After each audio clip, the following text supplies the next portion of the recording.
rua, vozes que se misturam, cada passo traz história, nos muros sussurram. Ecos da rua, sonhos que se costuram, nas noites feias do gueto, vidas que se curam. Nesse quinto programa, trazemos o companheiro Anderson Lopes Miranda, né? Que hoje é uma inspiração para a nossa luta, né, da Pop Rua, para a luta de políticas públicas, né? Até, Anderson, obrigada, gratidão mesmo por você estar aqui. É um privilégio para a gente, porque a história, né? E eu acho que a história da Pop Rua, dos movimentos e tudo, existe uma construção, né? E vem dessas pessoas que estão aí, que nem você. Eu gostaria que você desse para a gente um help da sua vida, como você chegou aqui. Eu que agradeço o convite. A rua tem eco e ela ecoa, né? Para nós é importante esse eco. E aí para mim é uma alegria estar, né, mais de 30 anos de trajetória de rua, vivenciando, e hoje estar, né, no governo federal, né, atuando em defesa, né, da população em situação de rua. Então assim, eu caí na rua com 12 anos de idade, né, a violência institucional, policial, né, população de rua ainda é caso de polícia, não é caso de política pública, né, é caso de guarda municipal, de polícia, e não da habitação, da saúde, da educação, da assistência social, né, e trata essa população, nós, né, a população em situação de rua, como problema da assistência social ou da saúde, e não da política pública. Então, para mim é uma alegria estar aqui na defesa, né, defendendo. Estar no governo é difícil, né? Eu gosto muito da frase de que Frei Beto nos fala: política é que nem feijão, só cozinha na pressão. Se nós, os movimentos, as organizações não pressionar o governo, nada vai acontecer. Então é por isso que eu estou lá, né?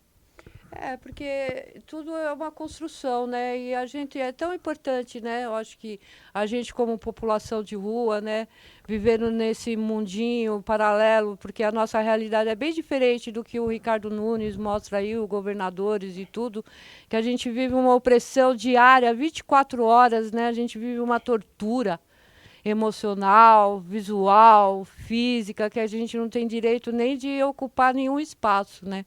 E a cidade é integrante, né? Teria que ser ocupada, né? Porque nós temos direitos humanos fundamentais, né? De ir e vir, direitos e deveres, né? E trabalho, moradia, né?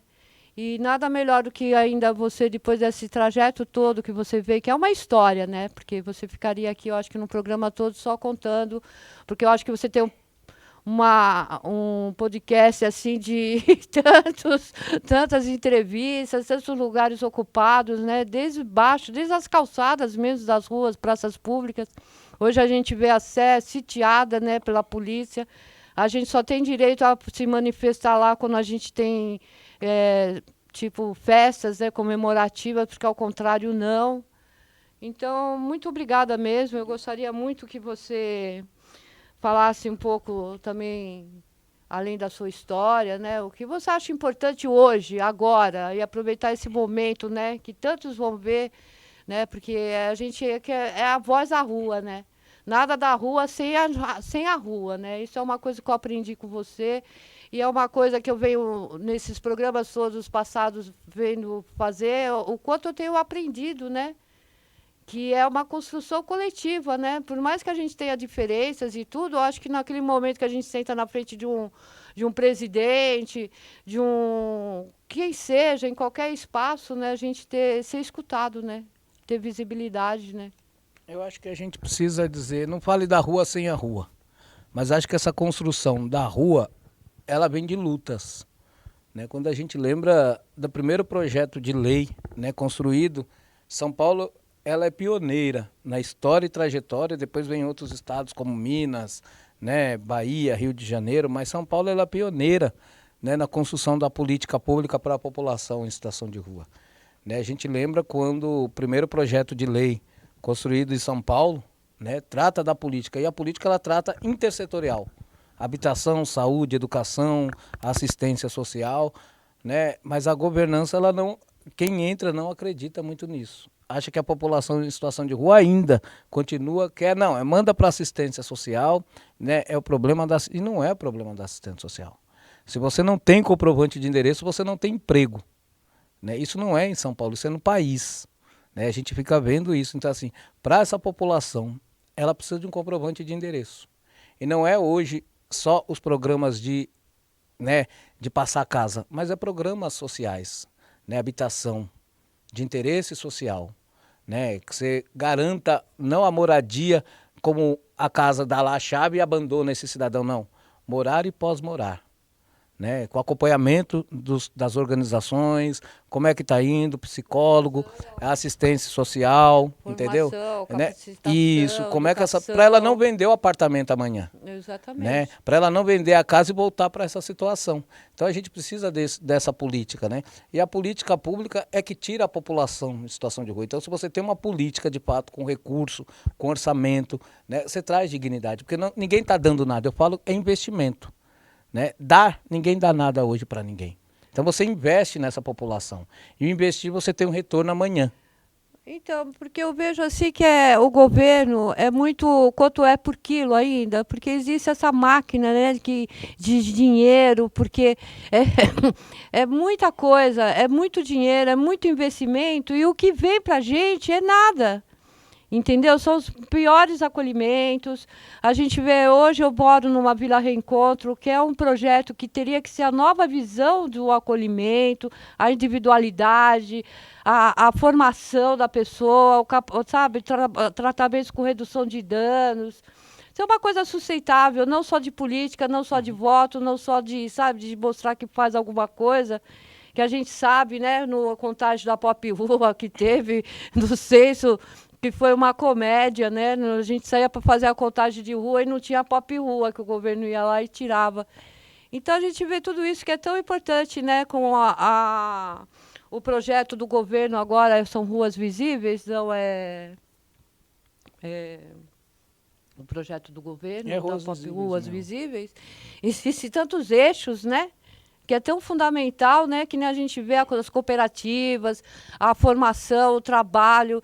Porque o que adianta se a gente não tem também um apoio para ser empreendedor, administrador? Hoje, se a gente para ter um aluguel social, quer dizer, é o governo que vai ver onde que a gente vai morar, ele que vai negociar, enquanto a gente que tem uma autonomia para negociar onde a gente vai morar, né, de fazer os contratos, não pode.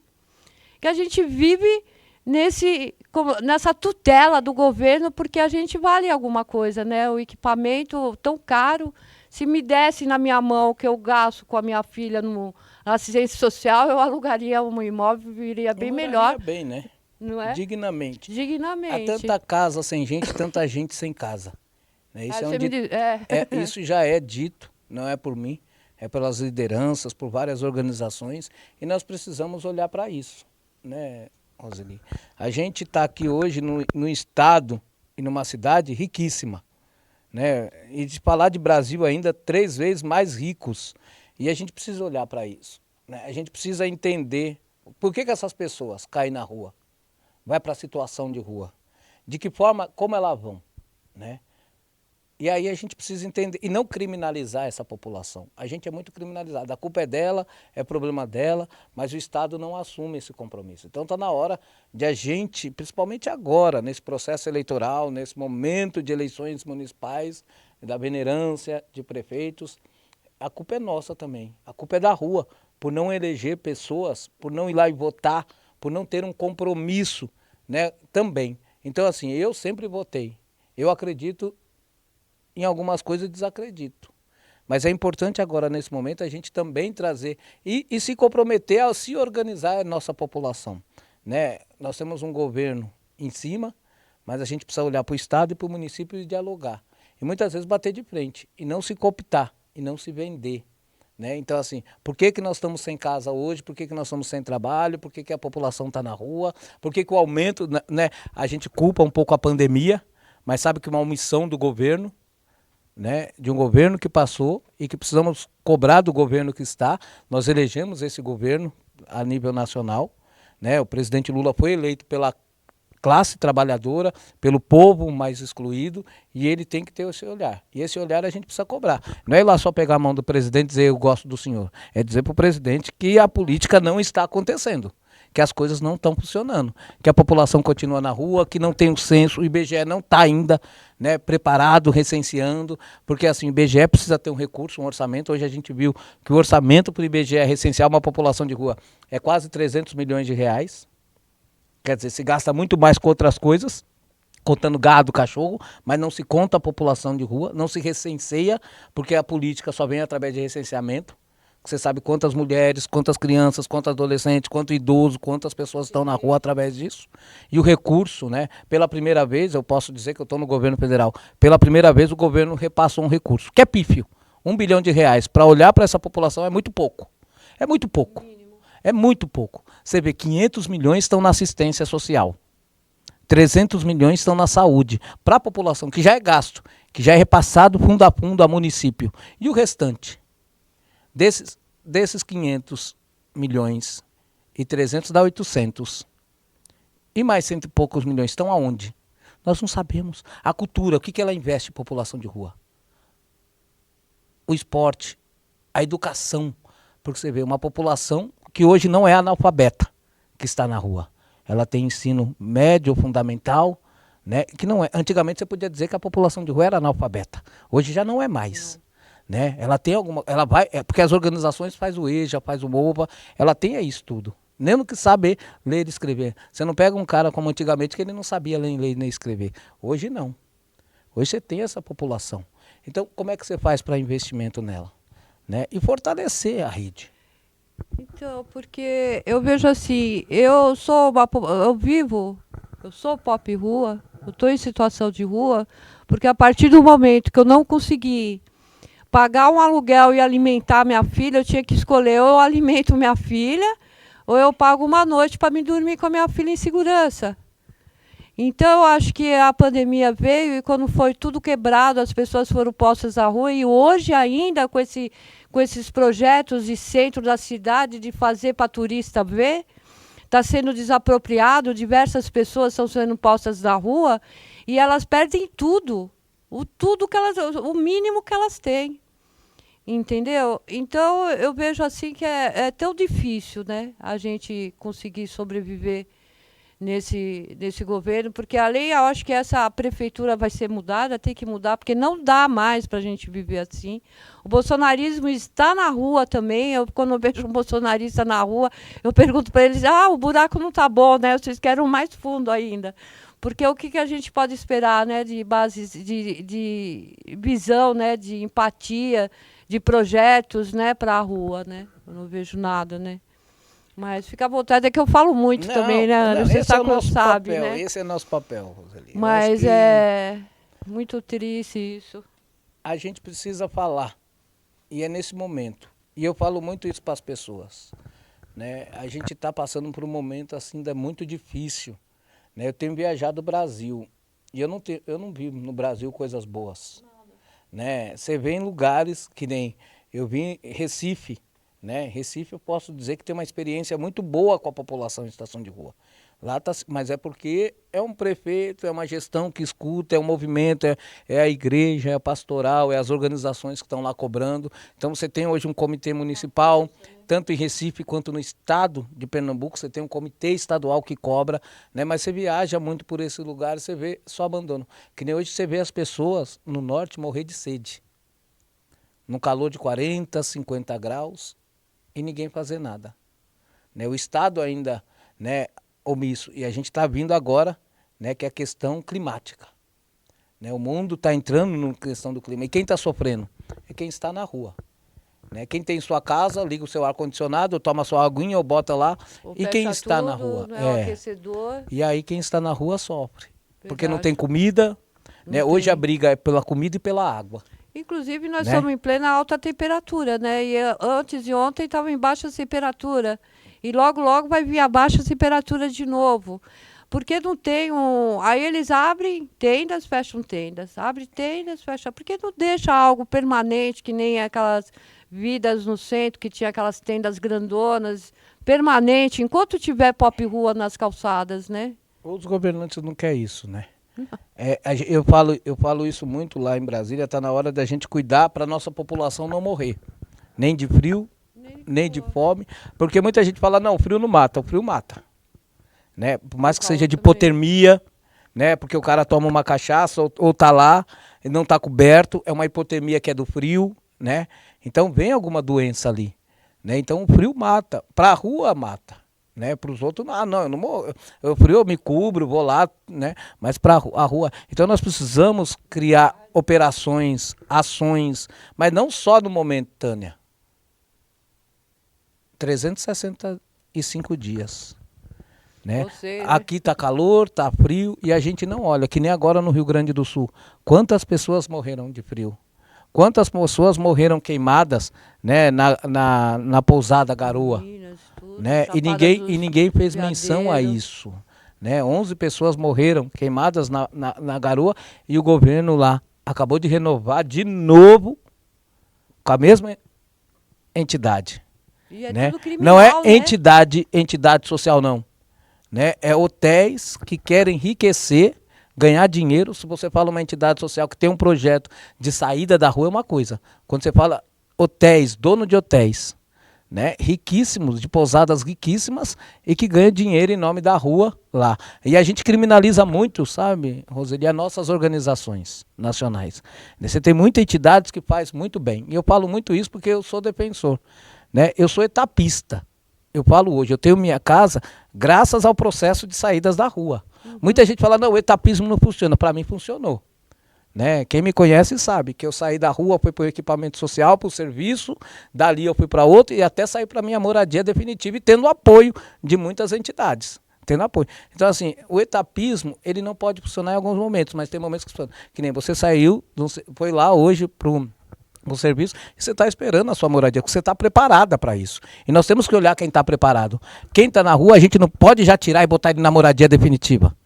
A gente tem que fazer um processo com as organizações, um processo com ele de saída. Né? A gente fala, não, da casa. O processo não é só da casa, é construção com esse cidadão, e é vínculo. Como criar vínculo com esse cidadão e com essa cidadã? Como criar estrutura com essas pessoas? Né? Eu trabalhei um tempo no bagageiro, e a gente tinha vínculo com as pessoas que vai no bagageiro.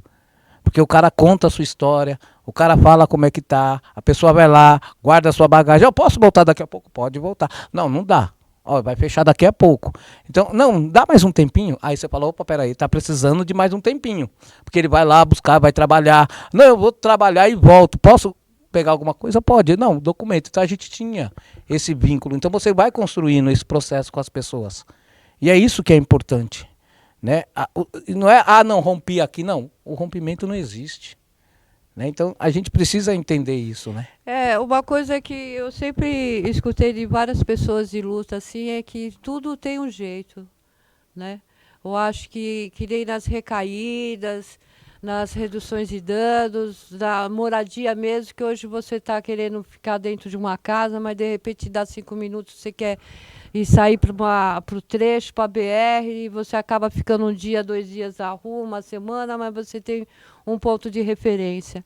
Eu acho que a partir do momento que a gente, que está tão abandonado, jogado de um lado para o outro, que a gente não tem onde ir, e o que a gente recebe, a gente tem que receber daquela forma, porque é a única coisa que a gente vai ter, né? Porque ou é tudo ou nada, ou você fica no lixo, ou você vai para um buraco pior ainda, entendeu? Então você acaba ficando nesse meio termo, você fica totalmente perdido. E quando você tem uma moradia, um espaço que seja 4x4, porque a gente não quer mansão. A gente quer um lugar em que a gente possa ter o nosso direito de deixar nossas coisas, ou dormir no chão, ou dormir numa rede, ou dormir numa cama, naquele espaço onde que você vai ter proteção para poder começar a fazer essa construção, né? Está saindo uma portaria nova agora, né, do governo federal, do Ministério da Cidade, junto com a assistência e com o Ministério dos Direitos Humanos, né, Minha Casa Minha Vida, mas o público prioritário. Como a gente tratar a população em situação de rua como público prioritário nesses programas. Eu acho que é uma discussão que nós temos que fazer. Quem está preparado ou preparada, como é que ela vai para o programa? E como é que você faz acessar esse cidadão, essa cidadã, acessar esse programa? Né? Então, assim, para nós a construção é via rede. Como foi as Durban, como tem outros programas, tem que ser via rede. E a rede, ela tem que formar, olha, esse aqui está preparado, esse aqui ainda não, vamos preparar mais, né? E organizar, porque senão a gente vai dando subsídio para os outros falar, não, a população não quer, população de rua vende, população de rua faz isso, população de rua é bandida, população de rua é usuária de droga, né? População em situação de... E quando você, né, eu ajudei muito tempo, né, no governo do Haddad, criar o programa Braços Abertos. Que foi a única coisa que deu resultado, né? E eu vi a Eva, uma pessoa, uma companheira chamada Eva.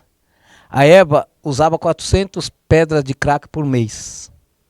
Ela entrou no programa, ela foi reduzindo, chegou a 40, chegou a 4 e parou de usar a pedra.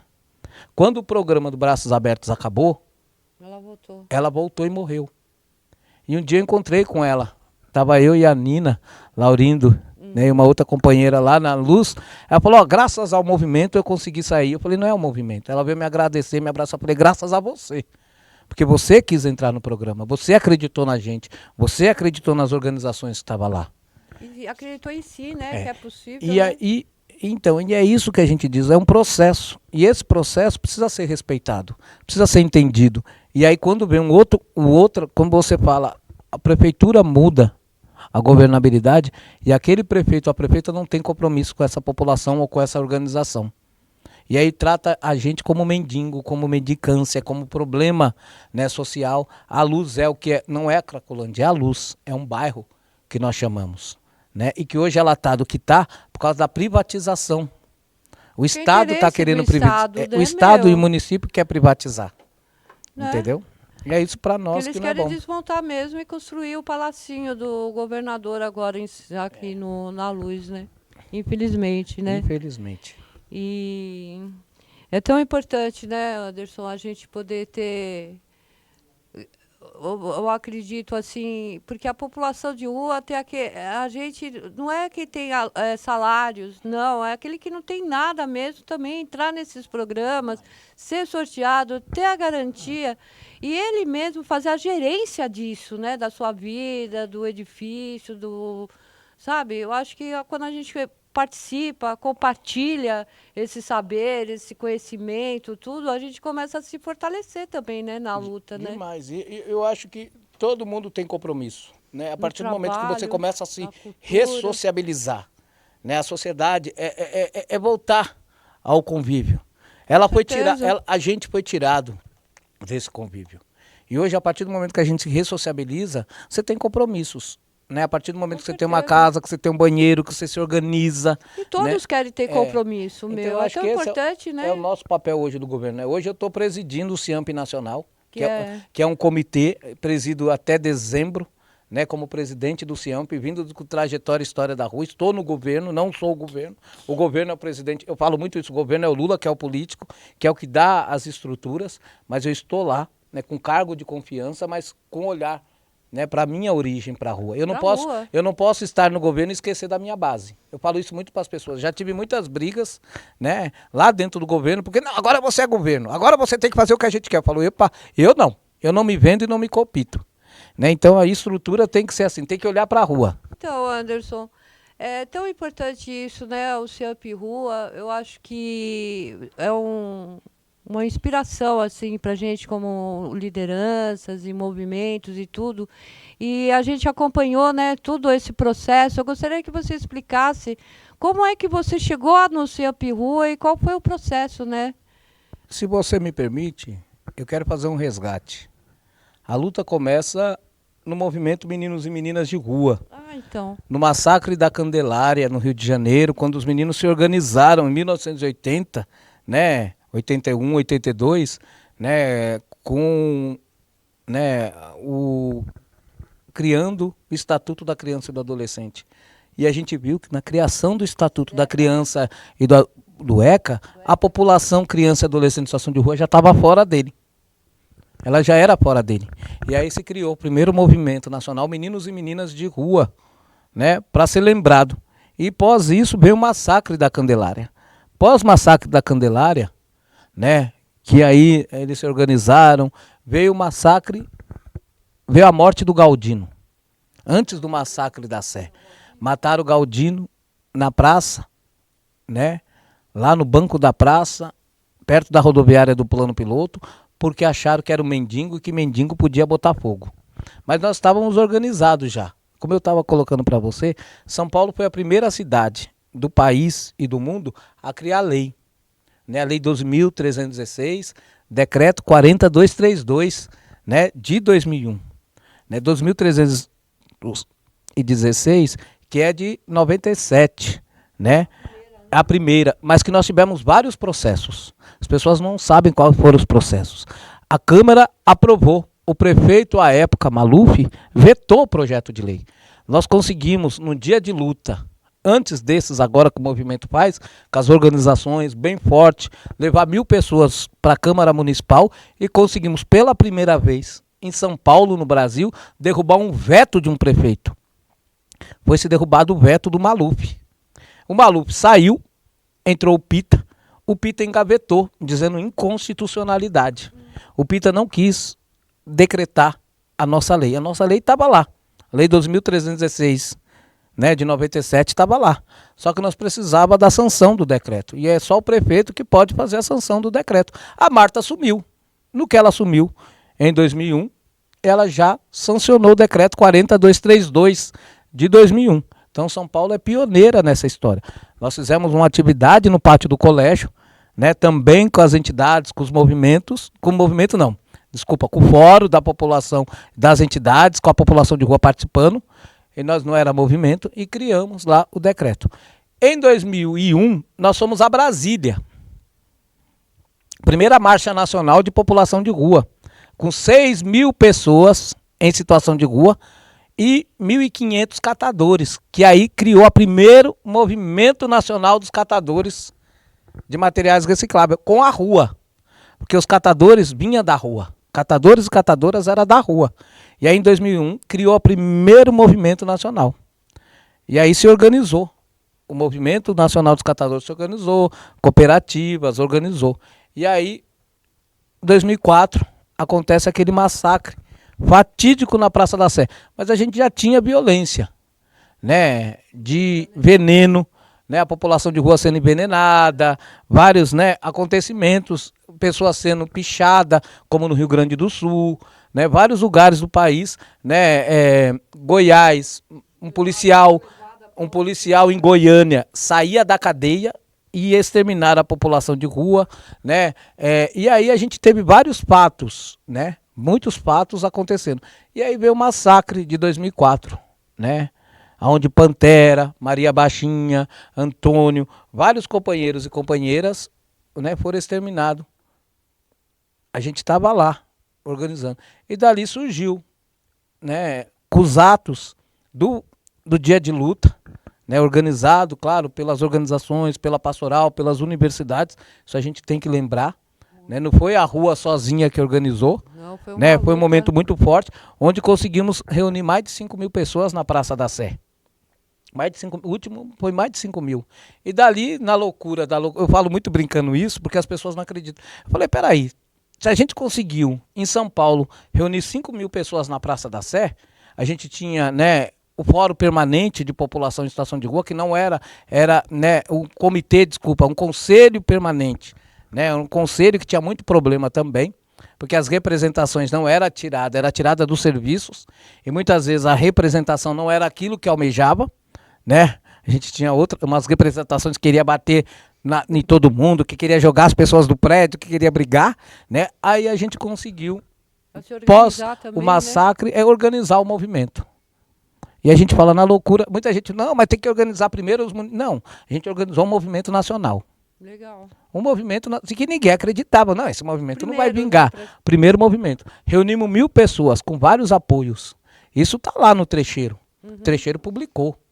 Fez a matéria. Nós conseguimos reunir 500 pessoas na casa de oração em cima e 500 pessoas embaixo. Nós conseguimos apoio para levar 1.000 pessoas para a casa de oração. Indo em todos os serviços de São Paulo.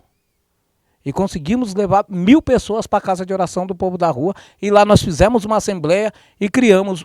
São Paulo, em 2004, foi a primeira cidade do país a criar o movimento. Depois nós fomos para o Festival Lixo e Cidadania em Belo Horizonte dos Catadores. Lá lançamos o movimento em 2004, já com tudo, não tinha logo, não tinha arte, né? Lançamos o movimento lá, e aí em 2005, sim, criou, o ano que vem faz 20 anos do MNPR. Criamos aí o Movimento Nacional da População em Situação de Rua.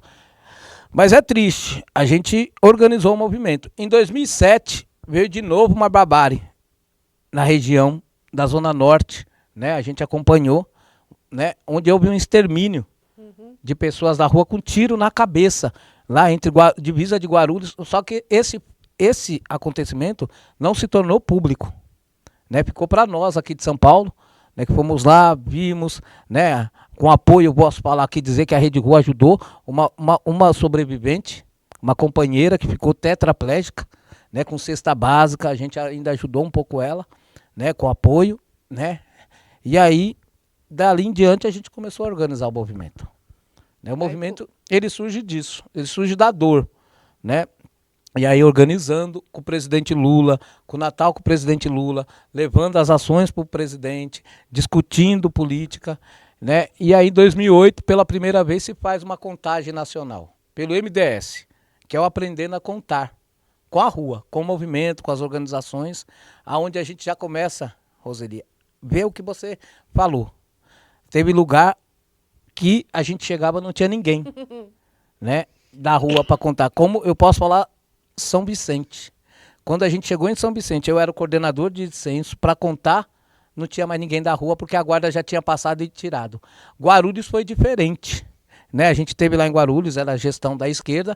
Guarulhos, o povo, na contagem, a contagem foi em outubro, o povo foi para Aparecida. Porque era Nossa Senhora da Aparecida, o povo vai ganhar dinheiro em Aparecida. Então você não tinha população em situação. Então você via situações diferentes. Mas a gente participou. Continuou, né? A gente participou. Então, aí foi nessa organização. Então, em 2008, a primeira contagem nacional, né? Aprendendo a contar, para a gente ver quantas pessoas tinha da rua, organizado pelo governo, né? O movimento já existindo, né? E a gente propõe, e o governo, a gente propõe um decreto presidencial. Um decreto, uma política. São Paulo é pioneira também nisso, o estado e o país, onde a gente faz 8 encontros. Fizemos vários encontros na cidade, trazendo o estado inteiro, pelo fórum. O Fórum de São Paulo conseguiu trazer várias cidades, né? Por isso que a gente criou o Fórum Permanente depois, e organizando. E a gente fez um decreto construindo. Foi no Chá do Padre, foi na Casa de Oração, foi em vários locais, a gente foi construindo essa história. E aí conseguimos apresentar um decreto. Um decreto não foi construído de cima do Ministério, do governo, foi de baixo para cima, foi dos fóruns, das organizações, do movimento. E aí em 2009 o presidente Lula pela primeira vez lança um decreto presidencial da política nacional, de fato construída, de como tem que ser o centro pop, de como tem que ser o serviço de acolhimento, não pode passar de 100 pessoas, né, porque senão você não trabalha com isso, a política nacional, né, mas que é dúrbio. Né? Porque era uma política sem orçamento, sem dinheiro, sem recurso. E você depende do chapéu do outro para fazer a política. Você tem um decreto que não é uma lei e nós estávamos brigando para isso acontecer. Então o movimento ele se constitui disso. Né? E aí o movimento ele se fortalece em cima disso. Né? Então para nós é importante. A rua ela não pode achar que ela sabe de tudo. E eu falo isso muito para as pessoas. A gente precisa ser companheiro. A gente precisa ser parceiro, precisa entender. Não é porque hoje eu estou lá no governo que eu preciso desqualificar nossas organizações. Não. E é fortalecer. E hoje o movimento ele tem uma força. Né? Como o MST, na questão agrária, tem uma força. Né? E como urbano. Mas eu quero trazer uma outra coisa. Em 1997, a população em situação de rua se organizou também aqui no Brás. Na primeira ocupação do MST. Né? A irmã Alberta. A ocupação Irmã Alberta, né? E a outra ocupação com o Padre Navim, né? A gente fazia parte no Brás, né? No galpão do MST, a gente ia participar lá. E ali que surgiu também, né?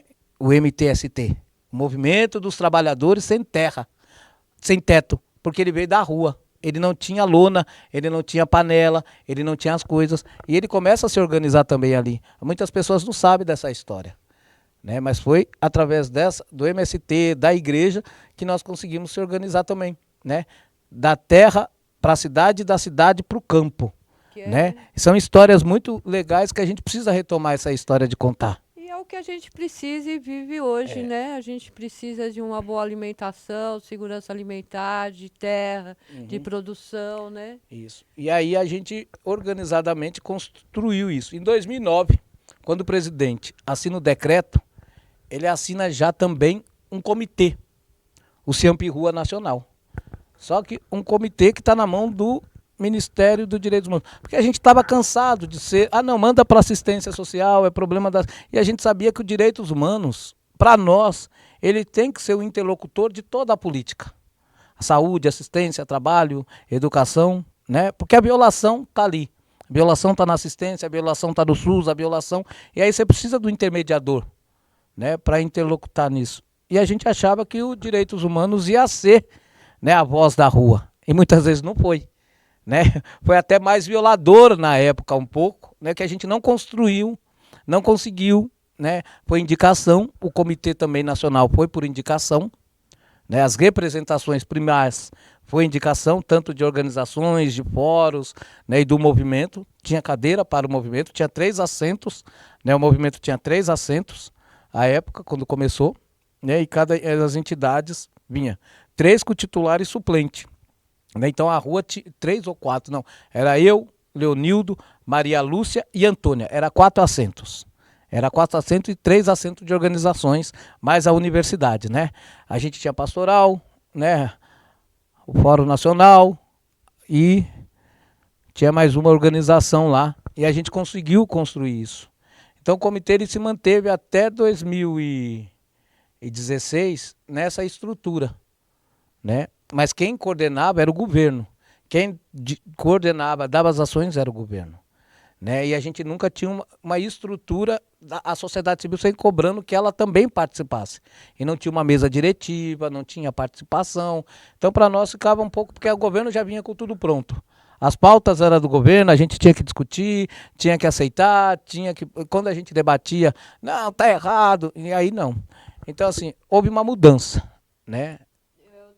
No começo eu comecei a participar das reuniões do Ciampi Rua, tudo, e eu me senti um pouco frustrada, porque eu via que as leis, que via tudo lá do governo. E hoje ainda continuo, né, sempre lá participando das reuniões, acompanhando, e eu vejo que quanto foi importante essa construção que está vindo agora mesmo é da rua, de baixo para cima.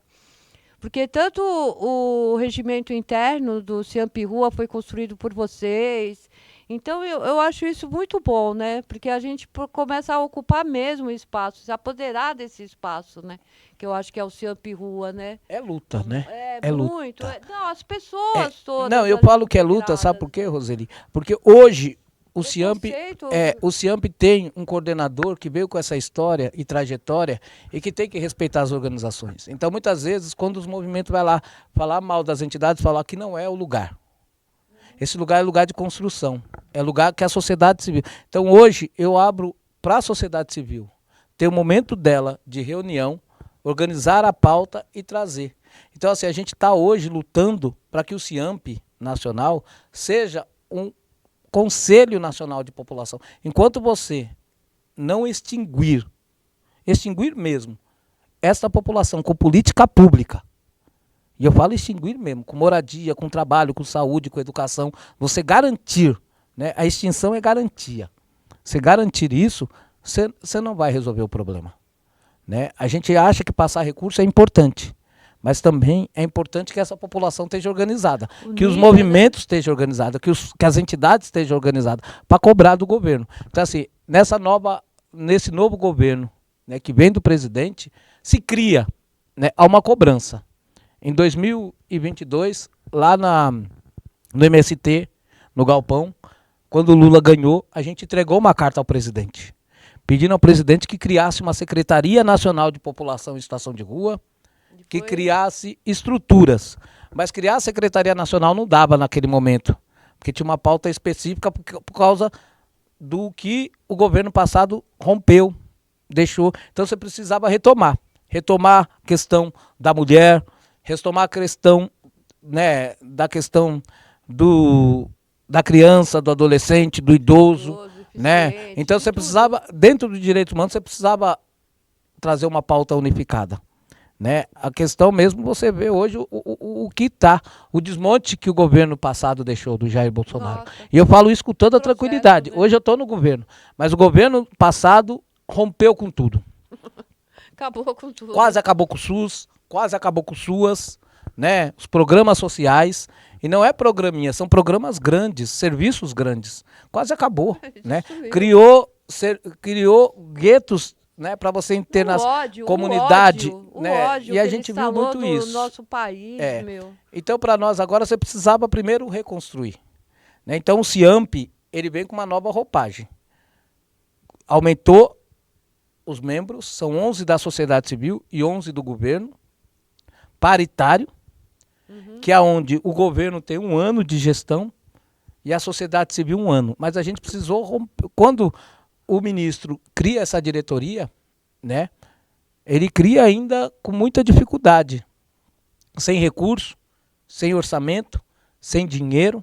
É uma diretoria que está dentro de uma secretaria Mas existe... de direitos humanos, ainda que tem que olhar para outras ações, violações, né? E que se você não tiver um secretário que fala, essa pauta é minha, ou uma secretária, ou alguém de compromisso, né? A gente tinha, De cobrança, né? de A gente cobrar. tinha uma secretária que eu chegava nela e falava, olha, eu preciso que olhe para isso.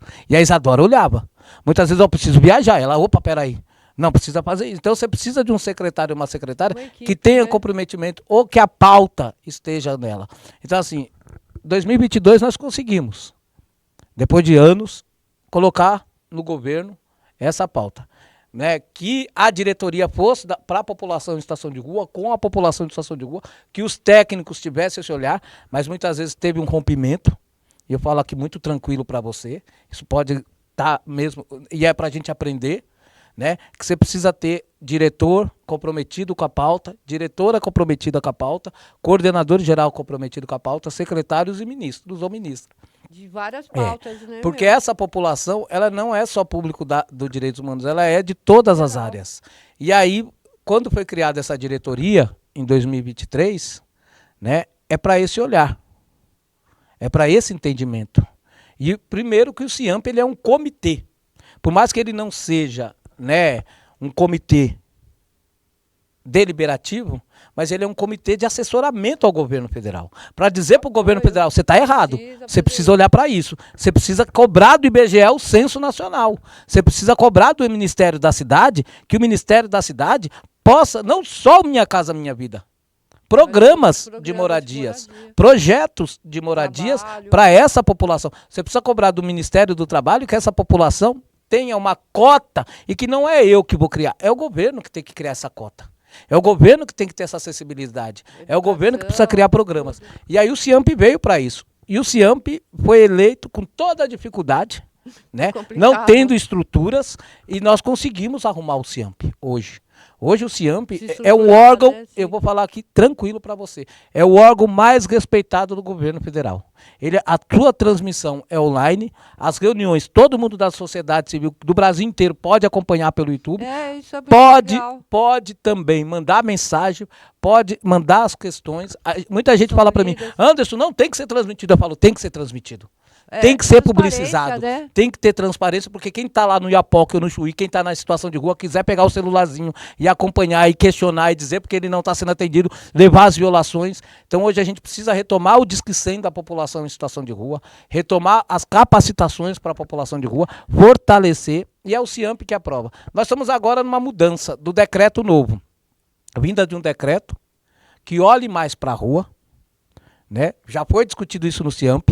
O CIAMP passou, aprovou, né? E esse decreto agora vai ser discutido, né? Rediscutido com nova roupagem do Ministério.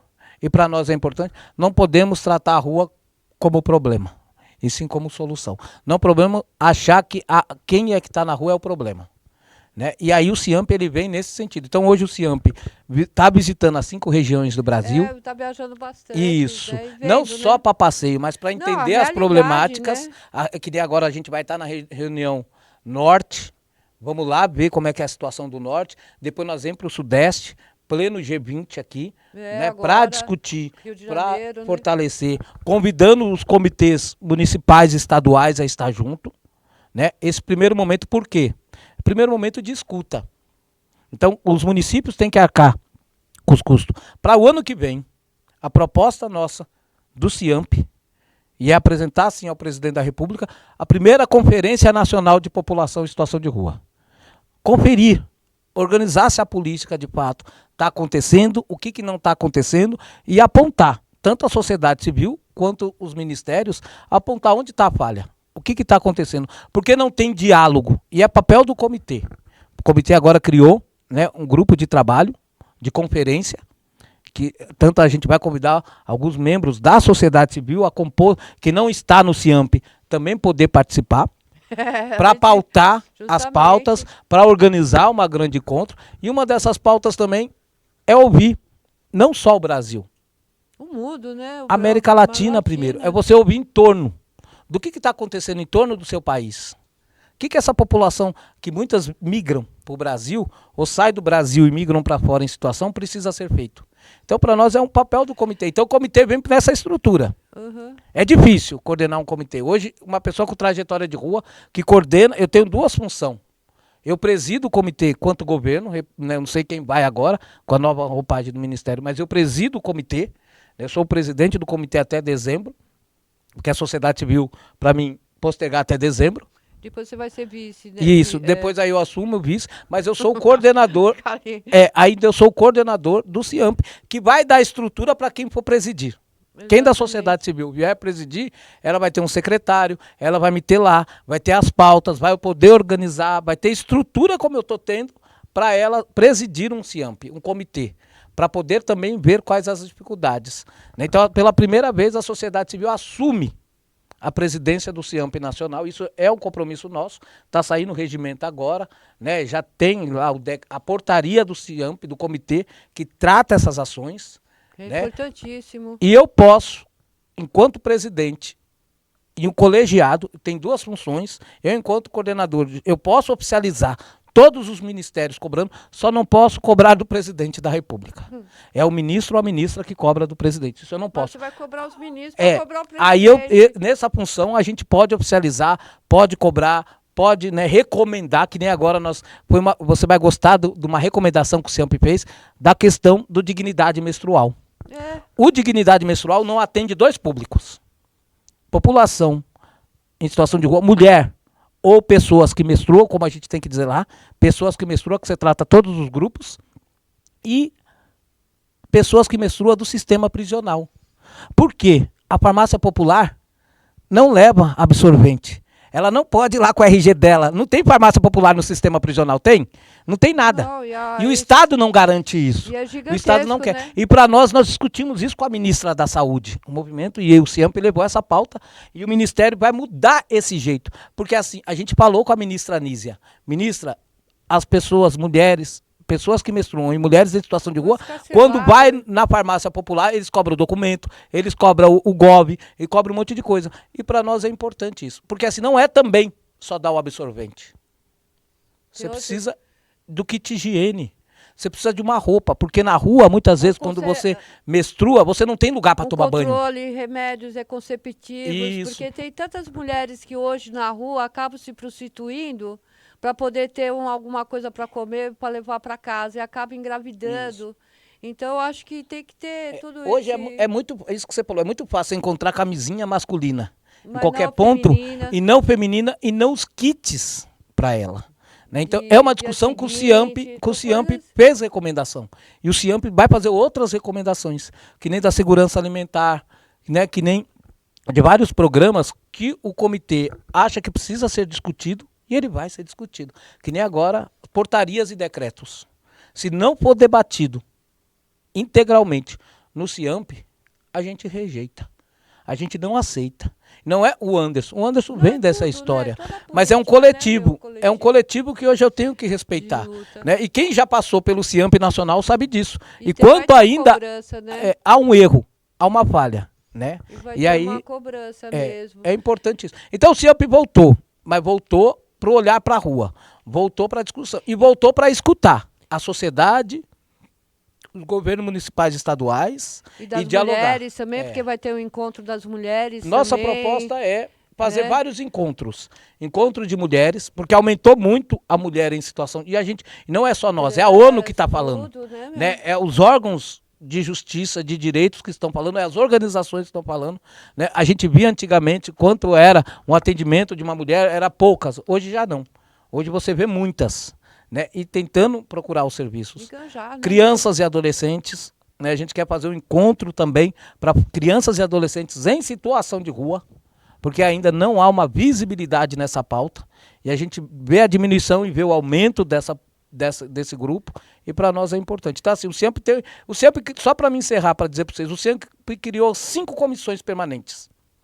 Que é importante. A Comissão de Política Pública, que ela monitora todas as políticas, desde a habitação, trabalho, saúde, educação, que não há justiça, né? Essa comissão é importante. Segunda comissão de violências institucionais e dados. Hoje a população de rua sofre muita violência e não tem dados. E não tem dados. E nem reparação. Não tem dados. Os dados ainda são irreais. Irreais nesse país. Então é importante a gente saber onde está sendo a violação, como é que está sendo, quem está violando os direitos delas, de que forma que está violando. A violência institucional, policial e política é muito grande e falta dados. E a terceira comissão, mulher, gênero e raça. Né? Porque para tratar mulher, gênero e raça, gênero principalmente, raça principalmente, né? Não culpabilizar, mas a gente sabe que a população em situação de rua hoje, 90% é negra, ou é oriunda disso, né? E ela vem por uma fragilidade muito grande, mas também não criminalizar, né? A quarta comissão, né? Crianças e adolescentes em situação de rua.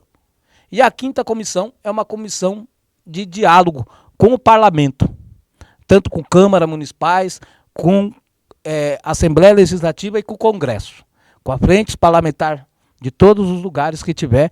É uma comissão para entender as leis, como vêm os projetos de leis, tanto projetos de lei violador, que viola o direito desse cidadão, que viola a Constituição, que a gente não tem que deixar no CIAMP passar e chamar quem propôs esse projeto de lei e dialogar com ele para tirar. Se não tirar, aí é na justiça, aí as organizações, como foi, né, a 976, né, a DPF, né, que do limão virou uma limonada e que hoje é o Cumpra-se. E o CIAMP está dentro dessa DPF. O ministro Alexandre de Moraes diz: o órgão fiscalizador das políticas é o CIAMP Rua e o Conselho Nacional de Direitos Humanos. Tá. Então, o ministro deixou bem claro isso, que tudo do governo tem que passar. Então, o CIAMP hoje tem uma força, um poder que ele precisa jogar. Desculpa se eu falei demais. Não, imagina. É isso mesmo. Eu acho que também o jovem, o adolescente faz 18 anos e ele, se ele está acolhido, ele vai para a rua sem preparo nenhum, principalmente crianças que têm alguma deficiência intelectual, alguma coisa, né, que são abusados aí na rua, né, porque fez 18 anos, tchau, né. E não importa, tem irmãos menores, é muita desumanidade, né? E, sem palavras, é sempre uma lição, é uma aula, a gente aprende muito mesmo com esses encontros, é por isso que a gente está aqui no Ecos da Rua, que é justamente para mostrar, né, o que está sendo feito, que as pessoas que estão lá ocupando esse espaço, apesar que você não tem mais descanso, né, não tem mais final de semana, né, não tem mais nada, né, descanso nenhum, né? Tá no maior terror, porque tem muita coisa, né, pra gente mudar aí, lutar e se fortalecer. Mas é bom que você tenha essa rede, porque tem o Júri de São Paulo, tem as defensorias, tem tudo, os movimentos, os fóruns, pessoas integradas. O que me fortalece, né? Desculpa o que você falou, grupo. O que me fortalece hoje é as organizações e a sociedade civil em movimento.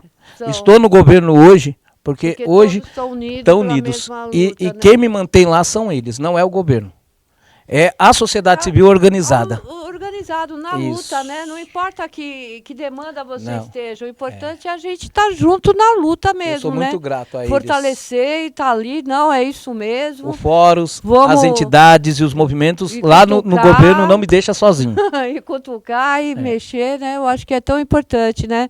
Tanto que é tão bom, né, Anderson? Você deve ter tocado muito muito pessoal que ouve da Rádio da Rua, que eu agradeço demais, né? A gente poder fazer esse programa na Rádio da Rua. A Vanessa Labigalini, né? Do grupo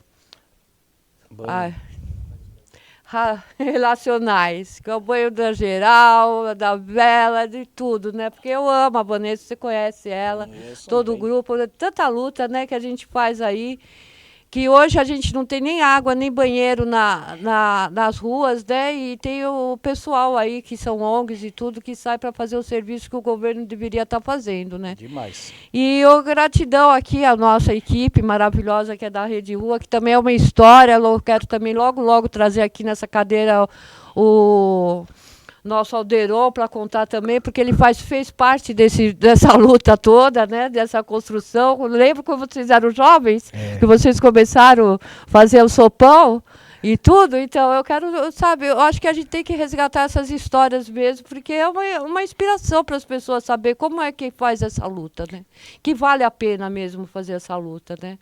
Que nem eu tenho o maior orgulho pela minha filha hoje, ela faz parte do comitê, né? Porque a gente vê, por mais que a gente tenha feito coisas erradas, seguido caminhos errados e feito tantas coisas, né, que não é o que a família espera, mas a gente tem assim, a gente vale a pena, porque a gente faz jovens perfeitos aí, jovens que estão na luta, que tem essa visão humana também pelas pessoas e que dá continuidade, né, a nossa momento de estar aqui, né?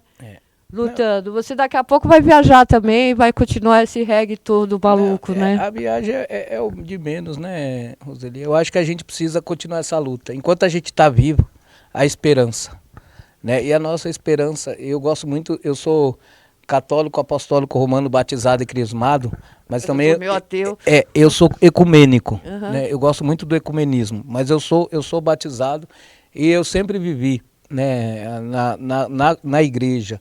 Né, de fazer o bem, por mais que a gente brigue, diverge, mas a gente precisa olhar, fazer o bem sem olhar a quem, mas também olhar para a população em situação de rua. Eu tenho um compromisso muito grande comigo, porque assim, né, eu vivi na comunidade do servo sofredor, né, eu vim da comunidade do servo sofredor, eu ajudei a construir, né, um laço com a rua na Baixada do Glicério, na sopa de quarta-feira, que era para 800 pessoas, onde você tinha que descascar, né, alho, cebola, tudo, batata, e preparar tempra, e preparar comida. Hoje eu sinto falta de fazer comunidade, né? Eu sinto falta no Brasil, não estou falando em São Paulo, de a gente chegar no lugar e você ver que os companheiros estão construindo as coisas, né? E aí hoje você vê muito individualismo. Né? A política é para mim, eu quero minhas. Antigamente não. Então eu vejo dessa antigamente. Eu sou um dos sobreviventes, não falo de massacre, eu falo dessa política, dessa comunidade, né? Então assim, a gente vem perdendo tantos companheiros e companheiras. Hoje acabamos de perder uma companheira, né? A Bia, né? Que a gente faz aí, não é um momento de silêncio, eu não gosto de silêncio, eu gosto de palma, porque a vivência dela, o que ela construiu, como a Regina, como a Ivete, como todo mundo, né, é palma, né? Então para nós é saudar, parabenizar, como Alfredinho, Fred Kunze, que eu vivi com ele, andei no trecho com ele, dormi com ele na São Bento, ali, né? Então para nós é isso. Hoje eu falo muito para as pessoas, eu estou no governo, eu não sou o governo. A qualquer momento eu volto para a minha base. E a nossa base precisa ser reconstruída disso, de esperança, né, de cuidar. Eu sou do primeiro bagageiro da Luísa Erondina, né, lá, né, o primeiro bagageiro que não era chamado de Luísa Erondina, né, que era lá, que as pessoas, que hoje está lá, mas que era de um grupo que construía, e eu fui lá passando fome, com sede, e me deram o de comer, o padre Eduardo, né, grande padre Eduardo. Então assim, é histórias que a gente precisa contar, é história que nós não podemos apagar, né, o governo passa, a luta fica. E a gente não pode romper isso. O governo Lula vai passar. Mas a gente tem que construir. A gente precisa emanar. Não podemos soltar a mão. Né? As pessoas ainda hoje estão no momento de que, né, é meu. Então eu acho que assim, é nessa esperançar que a gente tem que construir. Nesse esperançar. Né? Eu falo muito isso. A gente passa por um momento em Brasília muito difícil. Momentos no Brasil muito difícil. Eu falo em Brasília porque hoje eu estou em Brasília e eu vejo o aumento dessa população, né? E foi graças ao movimento hoje em Brasília, Brasília, as pessoas não conhecem Brasília. Né? Muitos falam, não, Brasília é só plano piloto, e não é. Você tem as cidades satélites, onde você vai, Taguatinga, né, Gama, várias cidades. Hoje tem muita população em situação de rua, tanto no plano piloto, que está abandonado, como nessas cidades satélites. E aí eu propus para o movimento, olha, precisa de um equipamento emergencial para essa população, já que não tem, e o movimento apresentou ao governo, e o governo aceitou de criar os hotéis de novo, para atender a população em situação de rua. Porque muitos que estão ali não ficam. Né? É passageiro, mas ele precisa de uma noite para dormir, tomar um banho e ser acolhido bem. E a gente precisa criar isso. Não é, não, eu quero vaga definitiva. Não, eu quero isso. Não, eu não quero. Muitas vezes eu preciso olhar que aquela pessoa não quer viver aquele equipamento. Né? Ela quer uma noite para dormir. Uma noite para deitar ali, comer alguma coisinha e no outro dia botar o galo nas costas. Né? E eu quero encerrar uma coisa, dizer, eu saí da rua. Isso é uma frase de um amigo nosso aqui. Eu saí da rua. Mas a rua, enquanto houver companheiros e companheiras nessa situação, ela não saiu de mim. Eu não posso achar que eu estou bem, que os outros não estão. Então a gente precisa olhar para esses companheiros, né? E sentir.